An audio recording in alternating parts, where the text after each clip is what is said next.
Srikant Kondapalli joins us from New Delhi. He's a professor of Chinese studies at Jawaharlal Nehru University. Professor, thanks as always.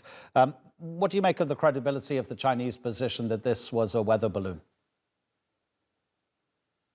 Well, officially they stated it is a civilian balloon, but even civilian ones can also, even after weather forecasting and other equipment that they mentioned, it can also be used in laser weapons. It is very important to collect data related to the temperature, weather variations, air movements, and so on. For testing laser weapons. As you know, the Chinese have been utilizing the DF-ZF hypersonic glide vehicles and other new technologies. And so there is a certain dual use for these balloon that has been flown on Montana.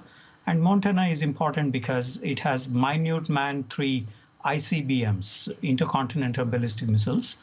So this is quite obviously, number one, violation of the sovereignty of United States. And so there is, the Americans have shot it down. And the Chinese have not been able to explain things related to this.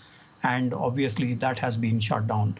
But this is not the first instance because there are 3 other balloons that came up during the Trump administration and the Biden administration. And as we speak, there is one in Latin America, that is the Chinese balloon, and they have flown on Taiwan, on Japan, on Andaman and Nicobar Islands of India. So this is nothing new, and so I think there is a pattern to the Chinese surveillance systems, and the United States, as the global leader, has taken that step of shooting it down.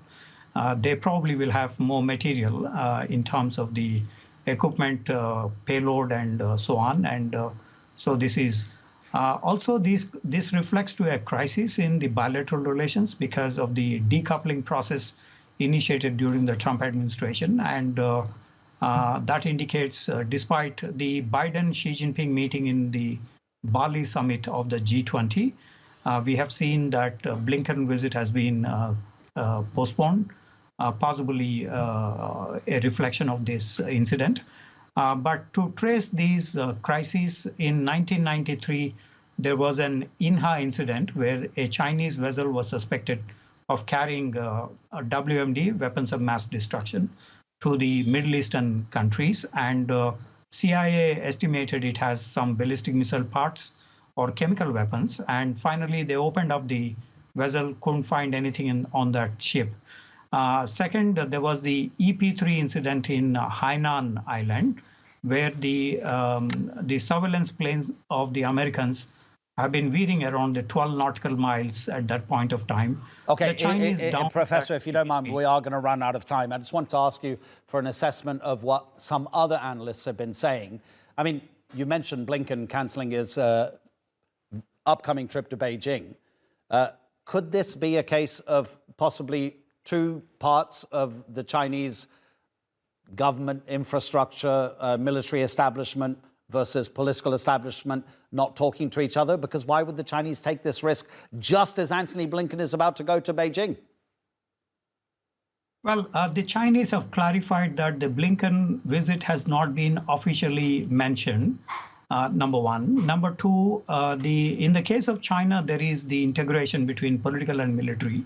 Party-state integration has been complete compared to others, although there are surprises. For example, Defense Secretary Bates had gone to China when Hu Jintao was the president and asked him whether the J-20 flight that was happening in Chengdu military aircraft factory, Hu Jintao expressed his inability to answer this question, or he was ignorant.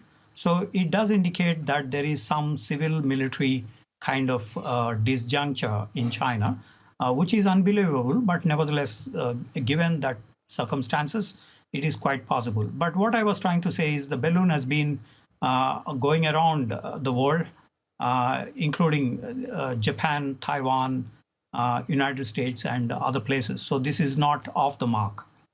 Srikant Kondapalli, thank you very much for your time.